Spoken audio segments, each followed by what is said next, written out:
Well, the two projects you speak of, I believe, are the West Fork Floodway Project and the Clear Fork Floodway projects, both of which forks of the Trinity River meet rather, at downtown Fort Worth. And these two projects undertake the complete control of the floodwaters that have ravaged Fort Worth for so many years, so that from our reservoirs upstream, our flood control reservoirs at Bridgeport and Eagle Mountain, and the flood control reservoir at Benbrook, the two floodway projects will carry the water through the entire city of Fort Worth to a point just east of Riverside Drive.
Well, I shouldn't think that's the right way to put it at all. Neither the church is dead nor is God dead. There are a fair number of people who are in a crisis of belief and a crisis of morale, surely. And the church is very far from meeting the challenge of these days. But the aim of Christian unity in our time is not to bolster a failing church or to save a sinking ship. It's to give the church enough cohesion and enough unity so as to become more effective in witness and service in the world.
These elements are, first of all, coverage of the working poor, those families that in many instances, in fact over a million families where a man is the head of the household, they are living and earning less than they would receive if the man was unemployed or if the man deserted the family. So the coverage of the working poor is a very major element of the family assistance plan, the supplementation provision. The moving towards a minimum national standard of income for the adult categories of aged, blind, and disabled, as well as families. That's another key element. Some movement towards uniform eligibility standards for the various aid programs rather than the proliferation of 54 different jurisdictions that we have with the states and territories at the present time. And then the fourth element, some movement towards a federal administration when it can be shown that there is a economic advantage to do so. Since the family assistance plan is not yet law, do you think it's perhaps premature to be explaining the implementation of it at this time? No, we don't think so. And as a matter of fact, the House Ways and Means Committee, in their committee report, noted that we have a very tight time schedule between the present date and the effective date of the House bill, namely July 1, 1971. And interestingly enough, the committee report of Ways and Means has suggested and indeed invited the administration to submit to the Congress a supplemental appropriation immediately that would allow us to undertake very intense planning, the administrative planning necessary for a program of this magnitude.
Are there Mexican Americans along the Rio Grande who really need the medical aid that you're giving them?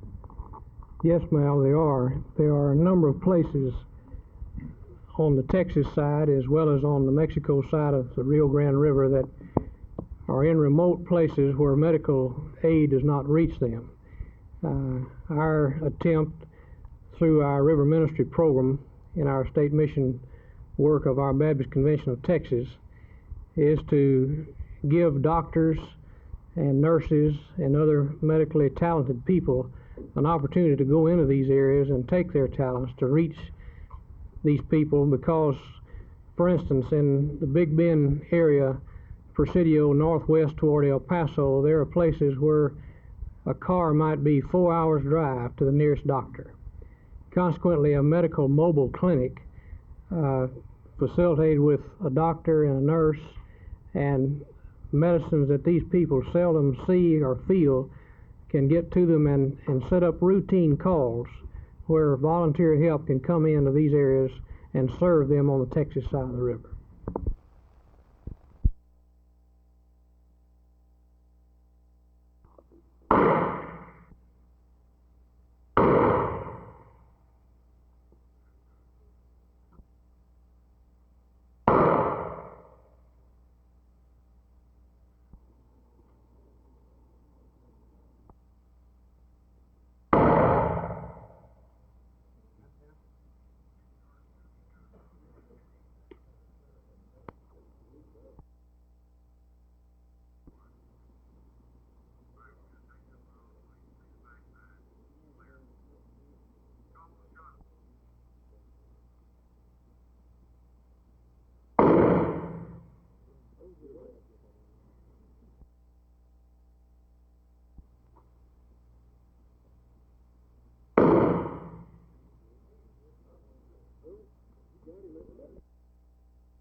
soon as the official report reaches us that the embargo has been, that they have been ordered back to work and they are going back to work, then we will lift our embargo.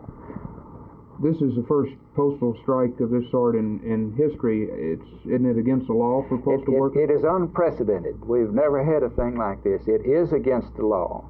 Every employee of the postal system takes an oath that he will not strike. And anyone that does these things or does this is liable for as much as a dismissal from the service, or certainly some punishment, and maybe fine and or imprisonment. What do you think will happen in New York? What kind of punishment, or what is the next step? Well, this is awfully hard to say in view of the large number of people involved. It's a little difficult to say what punishment would be meted out. But I do sincerely feel that some charges would be filed against each and every one of these employees that participated in this strike. The exact penalty, of course, I would have no way of knowing. Now, in Houston, the president of the carriers down there has called a meeting, and it's expected that the Houston Union might go on a sympathy strike. Is there any possibility that this will happen in Dallas? Oh, I don't think it will. I don't have any idea that any of the organizations in Dallas would respond either as a sympathy strike or a strike itself. I just don't believe that in the employees in Dallas.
Pull a sympathy strike. Would this mean if they did, would you then have to issue an embargo against mail going to Houston? I think this would exactly be true. This would be, we would have to apply the same embargo to that area as we have applied to that where the strikes exist, because they just have no way to handle the volume of mail if it coming into them. The strikers say they're striking for higher pay.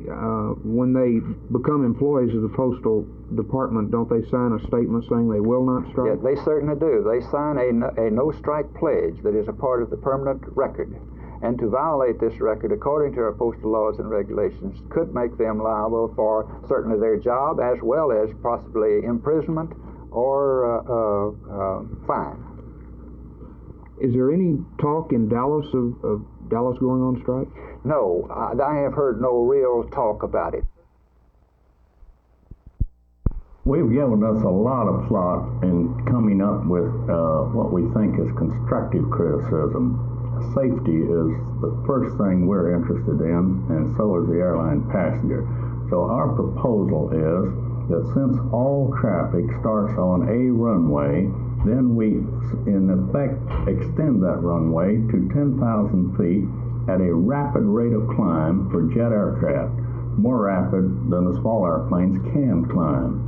In other words, we propose a corridor that has enough width and enough depth so that airplanes can continuously take off from a runway, climb at an agreed speed, let's say 180 knots, at 3,000 feet a minute or better, which means that for each mile out, they'll be 1,000 feet high.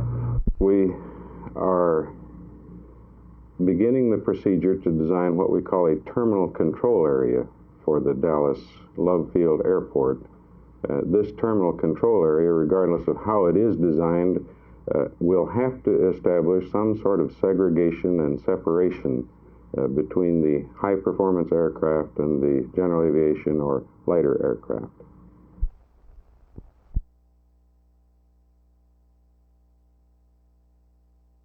I think that there is a great tendency on the part of adults in general and I think producers and manufacturers in particular, to underestimate the intelligence of youth and to always think that the atypical are typical. Just as some time ago we were being treated to all the Bikini Beach movies, which were certainly not representative of young people. You know, they weren't all idiots who hung around on beaches and absolutely had no source of money, but the money just seemed to pour in, and they did nothing but dance on the beach and ride around motorcycles and hot rods and so on. Then came, you know, the motorcycle movies. Now we're getting on to the activist movies, and they don't represent young people at all.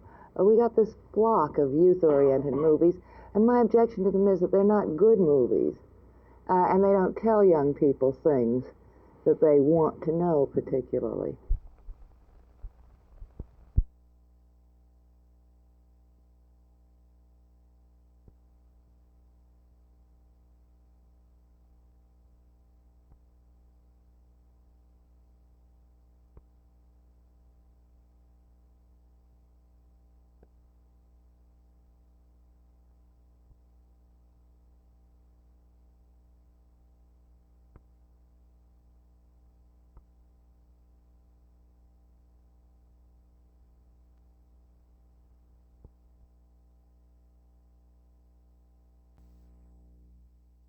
I think we would have to wait until see how well they responded to the order. But I think this would come pretty quickly, that we will be pretty well sure of what they're going to do within the next hour or so.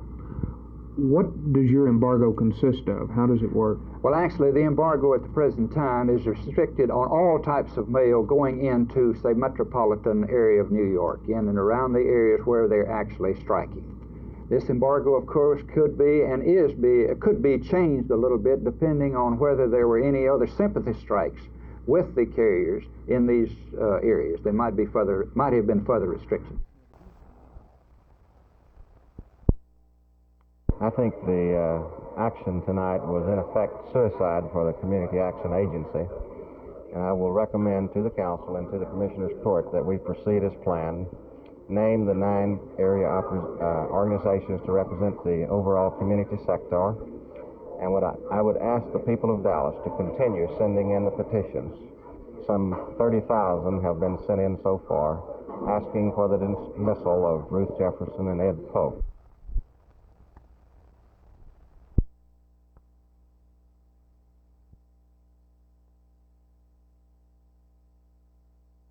We have no evidence at the present time that would suggest that the problem at Hillcrest High School is any more severe than in any other school. We have just checked with the police department. They have examined their records, and they have confirmed this fact that right now, the information that we have available does not suggest that the incidence of drug abuse at Hillcrest High School is any more severe than several other schools.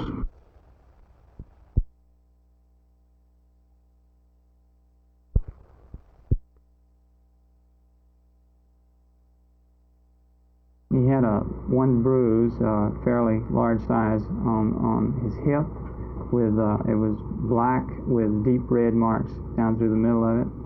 And then across his buttocks, there were several bruises, some 8 and 10 inches long. They were dark discolorations of skin. When Perry told state welfare supervisors about the case, instead of moving to correct it, they confiscated his photographs. When one of Perry's supervisors objected, she was called to the state welfare office in Austin and fired on the spot. 3 other co-workers of Perry, all supervisors, were transferred out of the child welfare department into public assistance, apparently because they tried to investigate the case. Josh Taylor, who is the Dallas attorney who coincidentally wrote the current state child abuse law, is representing these supervisors in an effort to correct the situation. I talked with him today. Mr. Taylor, what is your next step? Tom, our next step is to receive from the Commissioner's Court a date and time for a hearing before the Commissioners Court so that we can have a full and open hearing, present witnesses and testimony to the Commissioners Court, and bring to the county officials the knowledge and the information of the trouble that exists out there at the emergency shelter, and hopefully resolve this matter in a way that's best for the children that are being housed at the shelter.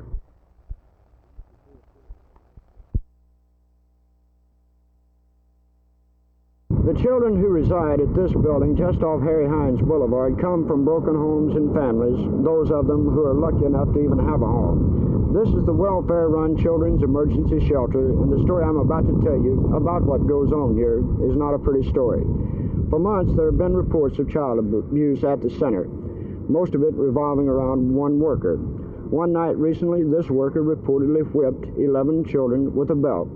John Perry, a child welfare caseworker, decided to investigate it. He went to the shelter and took photographs of one of the victims, an 8-year-old boy. Perry also described other forms of punishment, which he says also are practiced on children here at the center.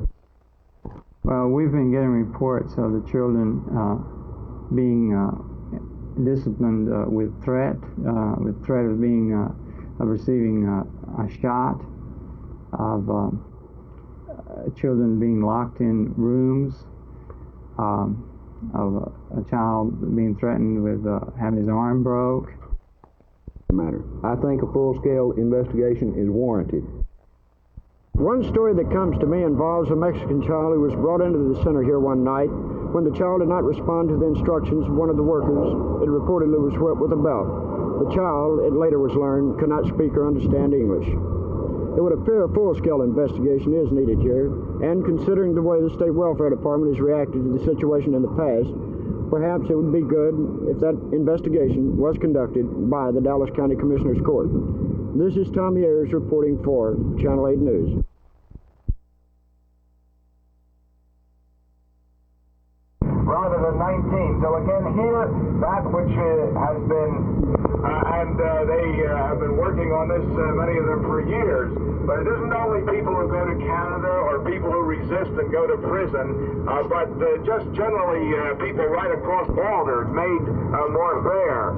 It's our view, however, that no draft can be fair and equitable, and that no matter how it's revised or changed, it's still wrong and unfair to a host of people, and most of all to the people who are least privileged in our society.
Object was to slow down or to stop the draft in Dallas for one day. Do you feel this is being effective, or do you think that it's going on business as usual? Business is going on as usual at this point.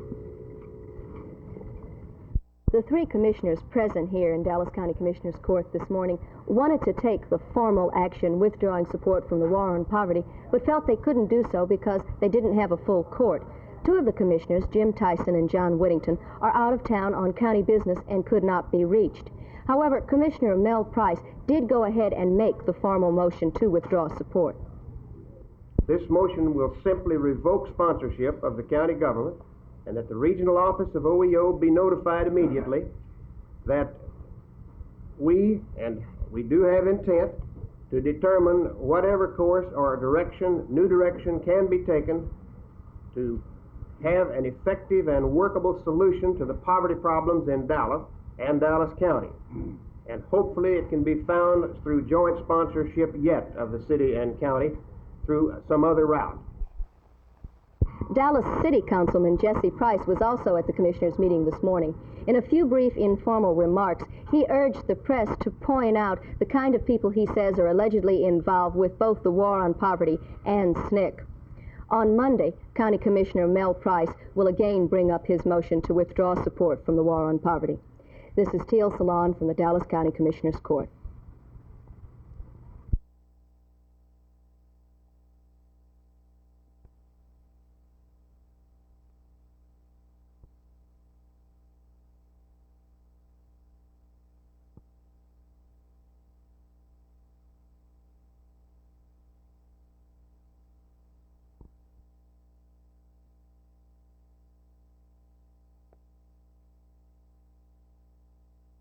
What are your objections to the other two school board parties and the way that they are influencing the school district? I disagree with the tendencies that LEAD has shown, has been leading us down the road to sociological experimentation, down the road to more government intervention, and I disagree with CGS. They demonstrated last year that there's not much difference between the Committee for Good Schools and the League for Educational Advancement in Dallas.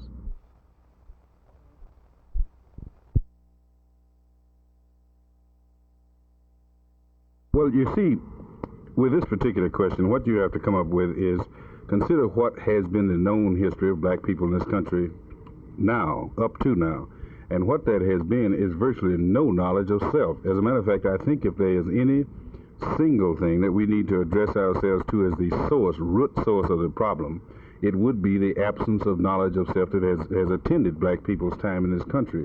You see, we are a group who methodically were robbed of every sense of culture, history, heritage that went with us. Even the image of the continent from which we came has been besmirched.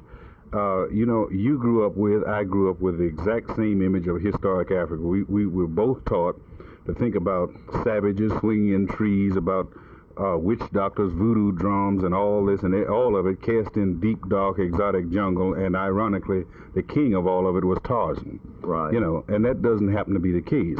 And so I think that as horrible as was the physical side of slavery, the psychic part of it even was worse in terms of its legacies.